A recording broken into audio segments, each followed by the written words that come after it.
आज आपका केमिस्ट्री का कक्षा 11वीं का पेपर पूर्ण हो चुका है और आपका पेपर बहुत ही अच्छा गया होगा। इसके लिए आप सभी विद्यार्थियों को बहुत बहुत बधाई हो। आप इस वीडियो के माध्यम से ये चेक कर सकते हैं कि आपके कितने ऑब्जेक्टिव सही हैं और कितने ऑब्जेक्टिव में गलत हुए हैं। इसको आप अच्छे से चेक कर सकते हैं। यहाँ हम आपको सटीक उत्तर देंगे और उन उत्तरों को थोड़ा सा एक्सप्लेन करके भी यहाँ पे बताया जाएगा।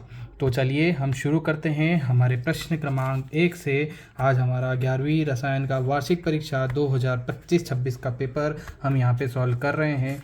तो चलिए शुरू करते हैं हमारे प्रश्न क्रमांक 1 से, जो है हमारा सही विकल्प को चुनिए। तो यहाँ पे अगर हम देखें तो 0.0048 वैज्ञानिक संख्या का वैज्ञानिक संकेतन है। तो अब अगर हम इसे सॉल्व भी करते हैं तो सॉल्व कर में अगर अपन देखें तो दशमलव के बाद जितनी संख्या आ रही है उसके बटे में आप अगर लिख देंगे और उसके बाद घात लगाएंगे तो कितनी संख्या 1 2 3 और 4, ये टोटल कितनी संख्याएं हो गई आपकी 4। तो 4 संख्या 1 2 3 4 ये आपका हो गया 48।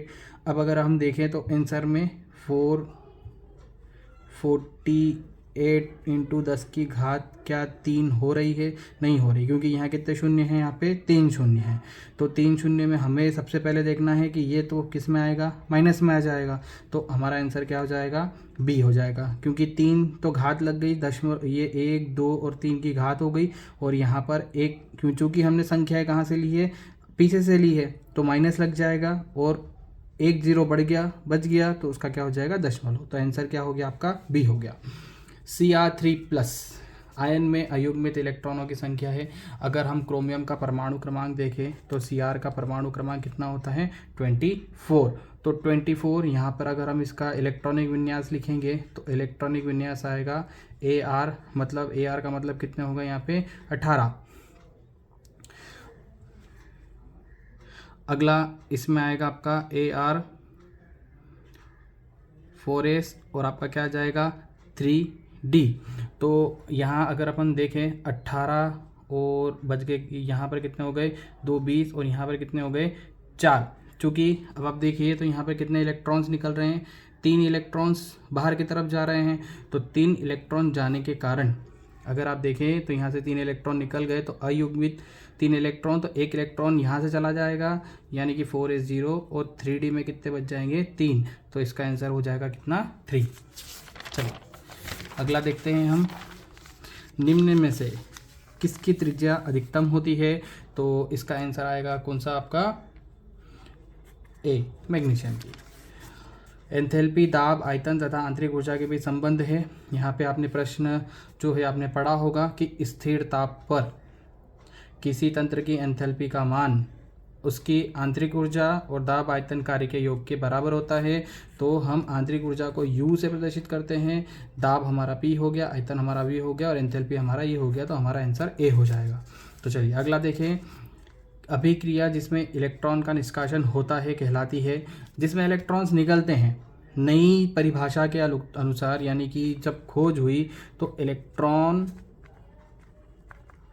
स्थानांतरण के अनुसार जिसमें से इलेक्ट्रॉन निकल जाते हैं वो हमारी अपचयन होती है, ऑक्सीकरण होती है, और जिसमें ग्रहण होते हैं वो अपचयन होती है। तो ये हो गई हमारी ऑक्सीकरण। ठीक है, तो इसको आप ऐसे देख सकते हैं, Na प्लस E माइनस। ठीक है, तो यहाँ इलेक्ट्रॉन्स क्या हो गया, बाहर निकल गया, इसीलिए हमारी यह ऑक्सीकरण अभिक्रिया है। एथिल अल्कोहल का IUPAC नाम है। एथिल अल्कोहल का एथिल यानी कि कितने कार्बन है, यहाँ पे 2 कार्बन है, तो 2 कार्बन के लिए आपका इसका क्या हो जाएगा, इथेनॉल। आई होप आपका ये सभी बिल्कुल सही गए होंगे, सभी प्रश्न जो भी हैं वो सभी आपके बिल्कुल सही गए होंगे। तो चलिए हम प्रश्न क्रमांक 2 की ओर बढ़ते हैं। प्रश्न क्रमांक 2, हमारे रिक्त स्थानों की पूर्ति करना है। ज्योति तीव्रता का SI मात्रक, ये आपको पता है, ये होता है कैंडेला।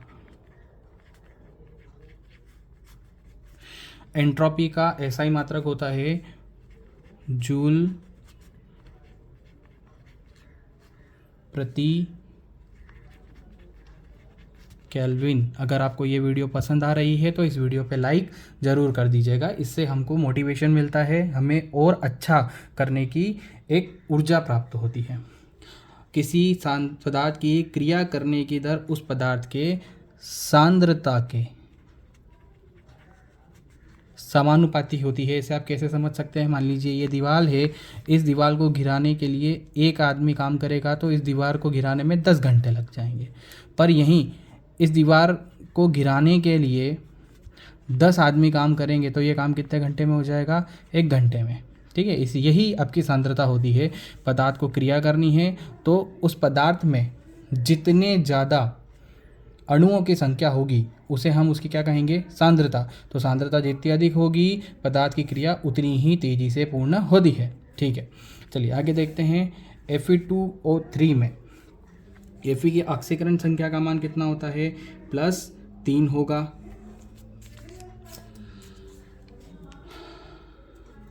चलिए, इलेक्ट्रॉन की अधिकता वाले अभिकर्मक को हम नाभिक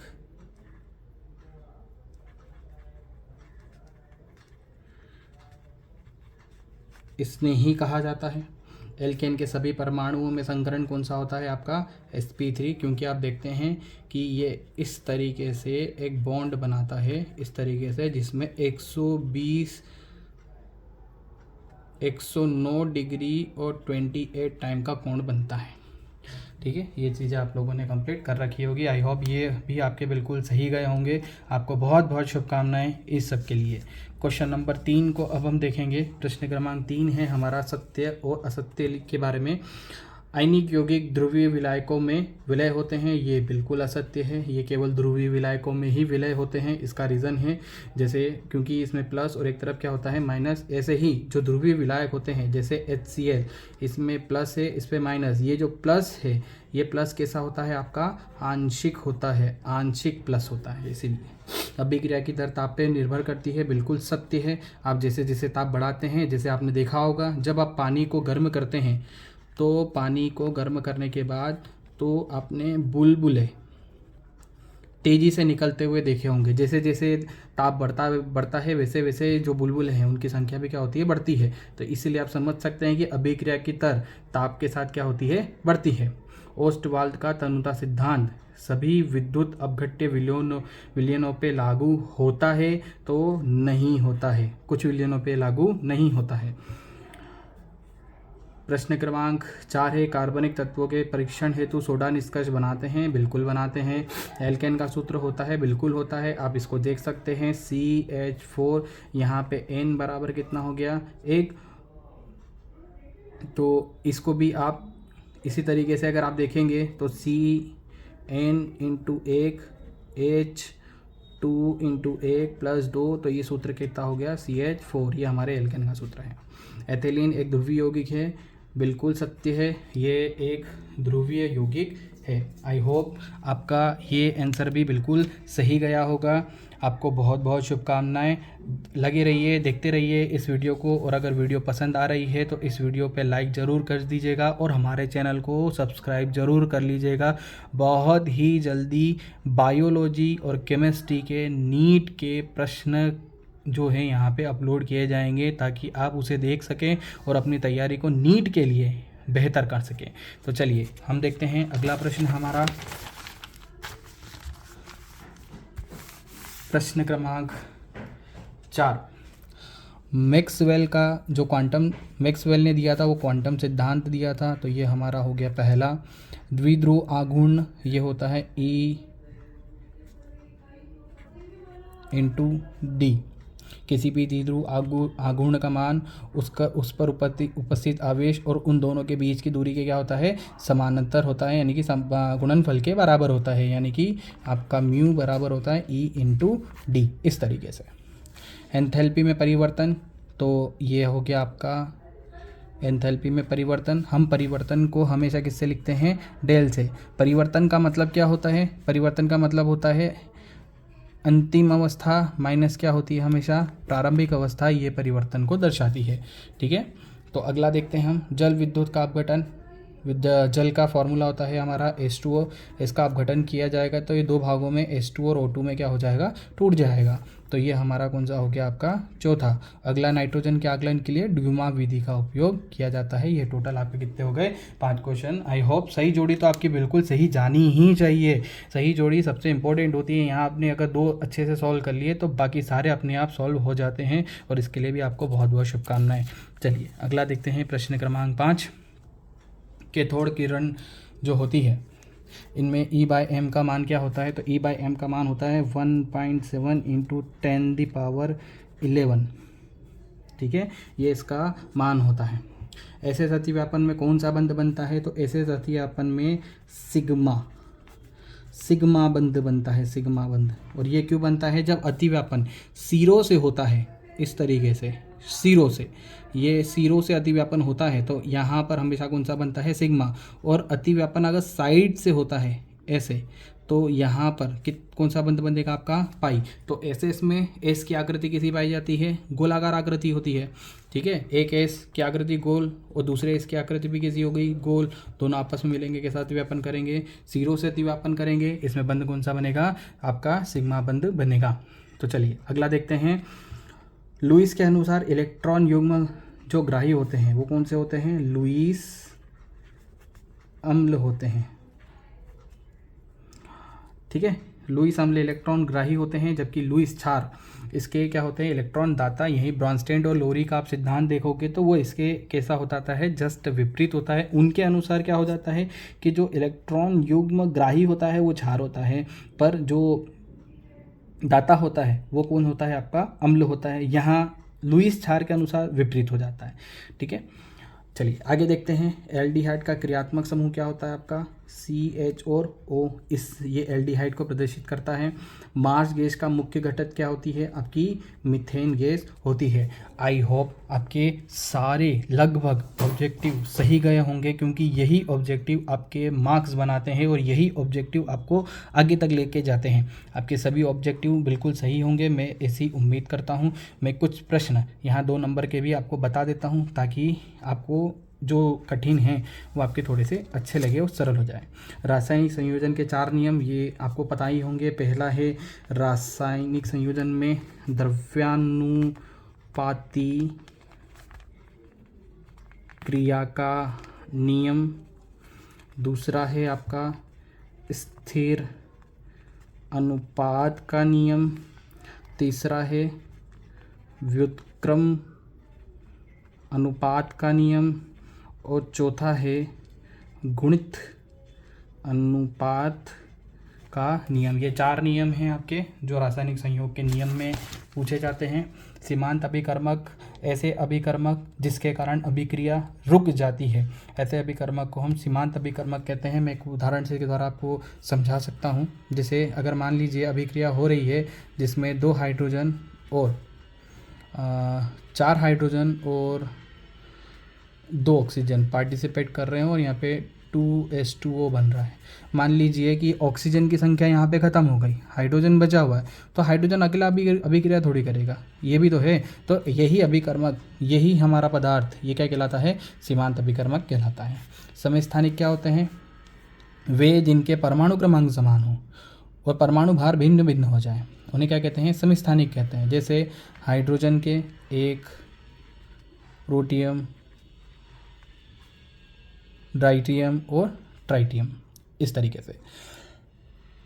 परमाणु संख्या किसे कहते हैं, तो किसी नाभिक में उपस्थित प्रोटॉन की संख्या को हम क्या कहते हैं, उसकी परमाणु संख्या कहते हैं। डी ब्लॉक के तत्व, इन्हें क्या कहते हैं हम, संक्रमण तत्व भी कहते हैं, पहला। दूसरा, इनकी प्रवृत्ति कैसी होती है, ये उत्प्रेरक पदार्थ का काम करते हैं, प्रवृत्ति ठीक है, उत्प्रेरक पदार्थ का काम करते हैं। और ये क्या बनाते हैं, रंगीन आयन बनाते हैं। ठीक है, ये इनके सामान्य गुण हो गए। ठीक, आधुनिक आवर्त सारणी की विशेषताएं, इनमें 2 विशेषताएं मैं आपको यहाँ पे 2 लक्षण में बता देता हूँ। पहला, संक्रमण तत्वों को स्थान। दूसरा, दुर्लभ मृदा तत्वों का स्थान, ये इसके 2 लक्षण हो गए जो आधुनिक आवर्त सारणी में मोसले के द्वारा दी गई थी। अब आगे बात करते हैं ऊर्ध्वपातन की एंथैल्पी। ऊर्ध्वपातन किसे कहते हैं? चूँकि हमने देखा है कि ठोस पहले द्रव में बदलता है और द्रव किस में बदलता है? गैस में। ऐसे पदार्थ जो ठोस से सीधे गैस में बदल जाते हैं उन्हें क्या बोलते हैं? ऊर्ध्वपातित पदार्थ। तो ऐसे पदार्थों को,